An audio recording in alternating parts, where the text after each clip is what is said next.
Hello everyone, स्वागत है आप लोगों का मेरे यूट्यूब चैनल लर्न विद एतिमन में। एकलव्य मॉडल आवासीय विद्यालय में पिछली साल के क्वेश्चन हम करने वाले हैं इस वीडियो में।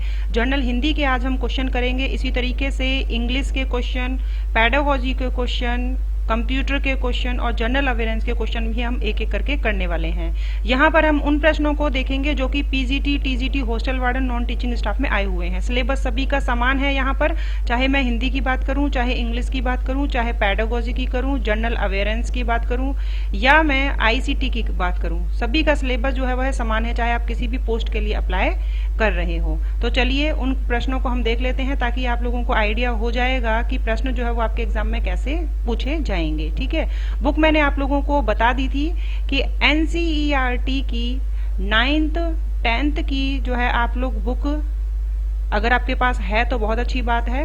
ग्रामर की, हिंदी ग्रामर की अगर आपके पास बुक है, इसके अलावा आपको कहीं भी भटकने की जरूरत नहीं है, ना ही कोई गाइड लाने की जरूरत है, कहीं भी पैसा आपको खर्च करने की जरूरत नहीं है। केवल 9th 10th की हिंदी ग्रामर की एनसीईआरटी की बुक लेके आपका सिलेबस जो है वो कवर होगा, हिंदी, इंग्लिश का, आईसीटी का। ठीक है, एक एक करके मैं आप लोगों को बताती जाऊंगी।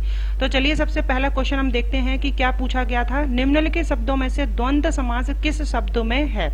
धड़ाधड़, कला प्रवीण, त्रिभुवन या पाप पुण्य। तो समास जो है वो आप सभी ने जो है वो पढ़ा है, सीटेट आपने क्लियर किया है, तो यहाँ पर आप फटाफट से जो है वो दिमाग लगा सकते हैं क्या आंसर होगा। अब धड़ाधड़ तो नहीं है, यहाँ पर रिपीटेशन हो रही है शब्द की। ठीक है, ये भी नहीं है, त्रिभुवन भी आपका नहीं है, तो यहाँ आंसर जो है वो पाप पुण्य रहेगा। नेक्स्ट देखिए आप, निम्नलिखित में से दंतव्य वर्ण है। तो शुरुआत का जो चैप्टर रहता है आपका हिंदी ग्रामर के, आप 9th क्लास की बुक उठाएंगे तो उसमें ही जो है वो वर्ण आपका पहला चैप्टर रहेगा। तो यहाँ पर पूछा है दंतव्य वर्ण, यानी दांत जीव का जो है यहाँ यूज हो रहा हो। तो य, च, त, ओ, तो आप बोलकर भी देखेंगे तो यहाँ पर जो है वो जो त है उसमें आप देख रहे हैं दांत, दंतव्य। ठीक है, दांत का यूज जो है वह हो रहा है, जो कि आपकी टंग से टच होता है। तो इसका आंसर जो है वह त होगा। नेक्स्ट जो 13 क्वेश्चन है वो हम देखते हैं, ई प्रत्यय किस शब्द में नहीं है। अब आपको नजर तो सभी में आ रहा है कि बड़ी ई जो है वो सभी में लगा हुआ है, लेकिन हमें आंसर ढूंढना है कि जिसमें नहीं है। यहाँ पर आप देख सकते हो माली, तो यहाँ पर बिल्कुल स्पष्ट दिख रहा है कि ई जो है लगा हुआ है। अलबेली यहाँ पर भी लगा हुआ है, फांसी में भी लगा हुआ है, लेकिन सिलाई में अगर इसको तोड़ते हैं तो ये सिला और ई हो जाएगा। अब सिला और ई इससे तो मिलकर जो है सिलाई नहीं बना होगा। ठीक है, तो यहाँ पर जो है वो सिल है मूल शब्द और आई है प्रत्यय, तो इससे बन गया सिलाई, तो ये आपका सही आंसर होगा। छिंद्रान्वेषी का अर्थ है चारों ओर से जल से घिरा हुआ भाग, दूसरों के दोषों को खोजने वाला, लंबे समय तक जीवित रहने वाला, गुप्त सूचनाएं देने वाला। ये शब्द जो है वो आप देखेंगे एनसीईआरटी बुक में आपको ये हूबहू मिलेगा। तो छिंद्रान्वेषी जो है ये मुझे लगता है केवीएस हो, चाहे नवोदय विद्यालय हो या एकलव्य मॉडल हो, ये वाला जो क्वेश्चन है वह हमेशा ग्रामर में पूछा ही जाता है अक्सर। तो इसका अर्थ जो होगा छिंद्रान्वेषी होता है दूसरों के दोषों को खोजने वाला। क्वेश्चन 15 है, गूलर का फूल होना का क्या अर्थ है?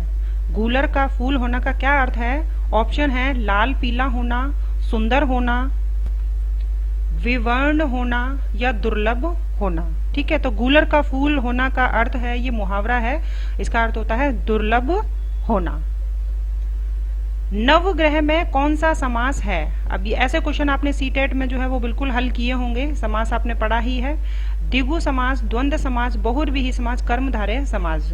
ऐसे जो स्कूलों में जो क्वेश्चन पेपर आता है, चाहे केंद्रीय विद्यालय हो, चाहे नवोदय हो, चाहे एकलव्य मॉडल हो, तो यहाँ पर जो क्वेश्चन जो आते हैं तो उसमें शब्द भी जो है एनसीईआरटी बुक से ही उठाकर पूछे जाते हैं। तो यहाँ पर नवग्रह में जो है कौन सा समास है, तो समास का दूसरा क्वेश्चन आ गया है, तो द्वंद्व तो नहीं है। ठीक है, कर्मधारय समास है क्या? कर्मधारय समास भी नहीं है, बहुव्रीहि भी नहीं है। अब नव यहाँ पर जो है वो आपको दिखाई दे रहा संख्या है। ठीक है, 9 ग्रह की बात हो रही है, तो ये है द्विगु समास। अर्थ आपको पता ही होगा द्विगु समास का। 17 क्वेश्चन है, वृद्ध का विलोम शब्द है। तो वृद्ध का विलोम शब्द जो है वो क्या है? तरुण, नूतन, जारज या वय। तो वृद्ध का जो विलोम शब्द जो उल्टा होता है वह होता है तरुण। ठीक है, यानी तरुण यानी कुछ जो है वो नया, और वृद्ध यानी कि कुछ जो है वो पुराना या बूढ़ा। नेक्स्ट है 18 क्वेश्चन, साखी के रचयिता हैं। तो साखी के रचयिता सभी को पता है, इसका आंसर जो है वो कबीरदास जी हैं। तत्सम शब्द का चयन कीजिए, विद्युत, लाज, भंडार और नेक्स्ट है नारियल। तत्सम शब्द, ठीक है, आप सभी जानते हो तत्सम शब्द ऐसे शब्द होते हैं जो कि सीधा संस्कृत भाषा से निकले होते हैं। तो यहाँ पर जो है वो आपको दिखाई दे रहा है संस्कृत भाषा का जो शब्द है विद्युत, लाज, भंडार या नारियल। नारियल तो नहीं है, हिंदी लग रहा है बिल्कुल, भंडार भी नहीं, ये भी नहीं। यहाँ आंसर जो है क्या रहने वाला है, विद्युत। ठीक है, क्योंकि बाकी सब जो है ये तद्भव हैं। उसके बाद जो है वो अंतिम प्रश्न है 20। निम्नलिखित में से किस शब्द के सभी शब्द अशुद्ध हैं, गलत हैं? शुतुरमुर्ग, प्रफुल्लित, अनुग्रहित, बहुरविही, अर्चना या विस्मरण। ठीक है, और डी ऑप्शन है औद्योगिक या प्रक्षेपास्त्र। ठीक है, अर्चना, अर्चना तो नहीं होता है, क्या होता है, अर्चना। ठीक है, विस्मरण नहीं होता, क्या होता है, विस्मरण। तो ये जो है बिल्कुल कंप्लीटली गलत है, सी ऑप्शन। तो आपने देखा यहाँ पर 10 में से 10 मार्क्स जो है वह आप लोग आराम से लेकर आ सकते हो, एक भी मार्क्स जो है वो आपका कम नहीं होगा। आप ग्रामर जो है करें 9th और 10th की बुक से ही जो है वो करें, ताकि आपके 10 में से 10 आए। नेक्स्ट वीडियो में हम इंग्लिश के प्रश्न करेंगे, जो कि सिलेबस सभी का समान रहेगा, चाहे वह पीजीटी, टीजीटी या अदर पोस्ट के लिए अप्लाई कर रहा हो। मिलेंगे नेक्स्ट वीडियो में। Thank you.